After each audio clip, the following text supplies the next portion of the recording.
Welcome to the Dronucopia Drone Racing Report. Today we are looking at the differences between quads set up for racing and those set up for freestyle. It's worth pointing out that while there are limitations for racing drones that are set by racing leagues and organizers, there are no hard and fast rules about what qualifies as a freestyle drone.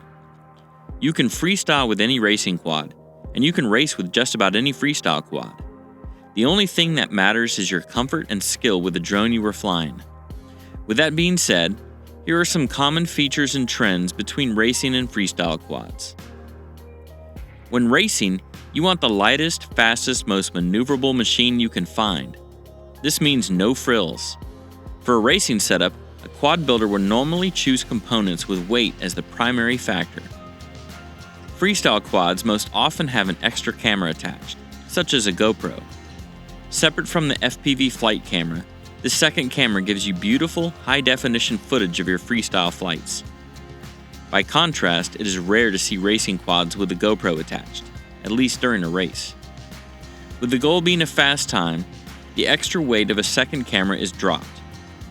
Racing pilots will also use the smallest, lightest battery that will get them around the course the necessary number of times. Freestyle pilots will often use larger, higher capacity batteries to increase flight time and collect as much footage as possible. Weight is also a key factor when choosing a frame. A lightweight frame obviously is more desirable for racing. However, it comes at the cost of durability. Thinner, lighter frames just don't handle crashes as well, something that is a regular part of freestyle flying. Freestyle frames will sometimes have a built-in mount for a GoPro, whereas a racing frame will not in order to save weight. There are also some other subtle differences that might make a frame more suitable for racing versus freestyle. One thing to consider is the shape of the frame. Two good, popular examples are the X design and the stretched X. A true, symmetrical X-shaped frame will give you equal response in every flight axis, since the weight is centrally balanced and the motor spaced evenly. This makes the control smooth and equal in each direction, delivering better quality video and smoother movements. This makes true X frames great for acro and freestyle flying. A stretched X frame pulls the motors farther apart from each other from forward to back, making it longer than the width. This setup tends to give you a little more stability with the pitch axis, making the design better suited for high-speed, low-level flying.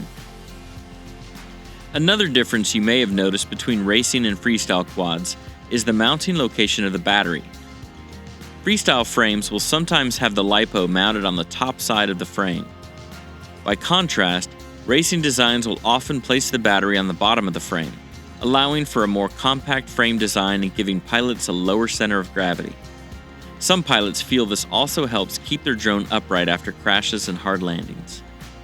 Again, there is no hard and fast rule, and the battery location will often come down to preference and feel. Some racing quads also give consideration to aerodynamics. This can be done through a frame designed to minimize drag.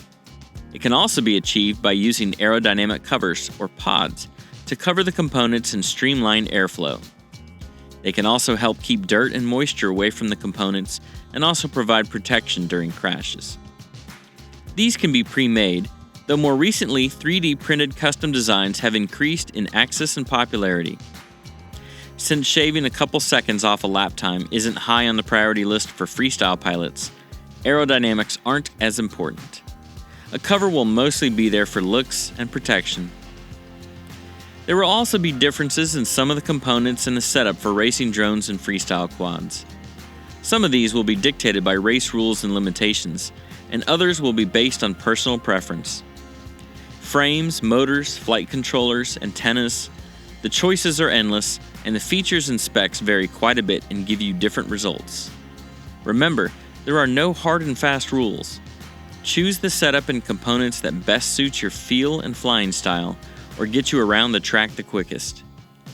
If you have a great freestyle quad and the specs fall within the rules, by all means try it in a race. Just remember to always have fun. Join us next week for our monthly race report, where we look at recent and upcoming league events and races. Have a question or idea for a topic? Comment below or visit us at facebook.com/Dronucopia.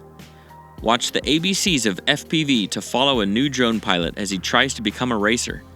Also be sure to watch our Top 5 FPV videos of the week for videos submitted by our users. Have a video you wish to share? Submit it to our Facebook group, Drone Racing International FPV.